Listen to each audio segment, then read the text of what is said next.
নমস্কার সম্মানীয় দর্শকবৃন্দরা, জব কার্ডের টাকা নিয়ে গুরুত্বপূর্ণ আপডেট। আপনারা প্রত্যেকেই জানেন যে 21শে ফেব্রুয়ারি জব কার্ডের বকেয়া টাকা দেওয়ার ঘোষণা করেছিলেন মুখ্যমন্ত্রী মমতা বন্দ্যোপাধ্যায়। কিন্তু এরই মধ্যে নতুন ঘোষণা করেছেন মুখ্যমন্ত্রী মমতা বন্দ্যোপাধ্যায় যে 21শে ফেব্রুয়ারি সেই টাকা দেওয়া হবে না। তো এর আগে মুখ্যমন্ত্রী মমতা বন্দ্যোপাধ্যায় ঘোষণা করেছিলেন যে 21 লক্ষ উপভোক্তাকে সেই টাকা দেবে, কিন্তু এখন সেটা বেড়ে প্রায় 24,50,000 উপভোক্তা হয়ে যাচ্ছে।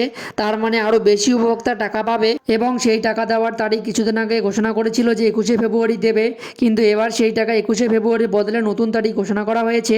তো মুখ্যমন্ত্রী মমতা বন্দ্যোপাধ্যায় কী ঘোষণা করলেন, কত তারিখে আপনাদের টাকা দেওয়া হবে, এ নিয়ে বিস্তারিত দেখিয়ে দেবো আজকের ভিডিওর মাধ্যমে। তাই ভিডিওটি শেষ পর্যন্ত অবশ্যই দেখবেন। আর যদি চ্যানেলে নতুন হয়ে থাকেন চ্যানেলটি সাবস্ক্রাইব করে পাশে থাকা বেল আইকনটি অল করে রাখবেন এবং ফেসবুক পেজ থেকে দেখে থাকলে পেজটিকে অবশ্যই ফলো করে রাখবেন।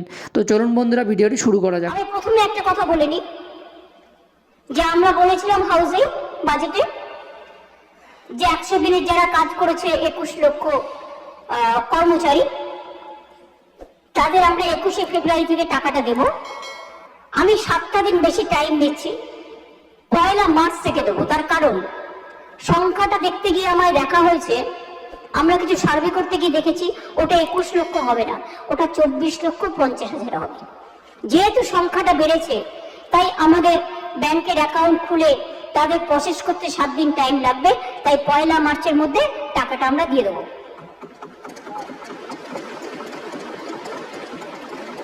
আমরা এপ্রিল মাসের মধ্যে কেন্দ্র টাকা না ছাড়লে মে মাসের 1 তারিখ থেকে 11 লক্ষ যাদের অ্যাপ্লিকেশন পড়েছিল, ক্লিয়ার হয়েছিল বাড়ি তৈরি করার, তাদেরটাও আমরা করে দেবো আমাদের টাকায়।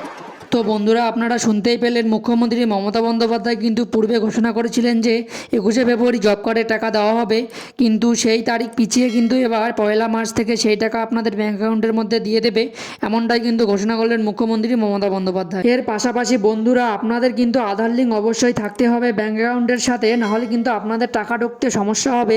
তো যদি আপনার আধার লিঙ্ক করা না থাকে তাহলে অবশ্যই আপনারা ব্যাঙ্কে গিয়ে আধার লিঙ্ক করিয়ে নেবেন, তা না হলে কিন্তু আপনাদের টাকা ঢুকবে না। তো বন্ধুরা, আশা করি ভিডিওটি বুঝতে পেরেছেন। এই আপডেটটি দেওয়ার ছিল। যদি ভিডিওটি ভালো লাগে থাকে ভিডিওটিতে অবশ্যই একটি লাইক দেওয়ার পাশাপাশি চ্যানেলটি সাবস্ক্রাইব করে রাখবেন এবং আপনার বন্ধুদের মাঝেও ভিডিওটি শেয়ার করে দেবেন, তাদেরকেও জানার সুবিধা করে দেবেন।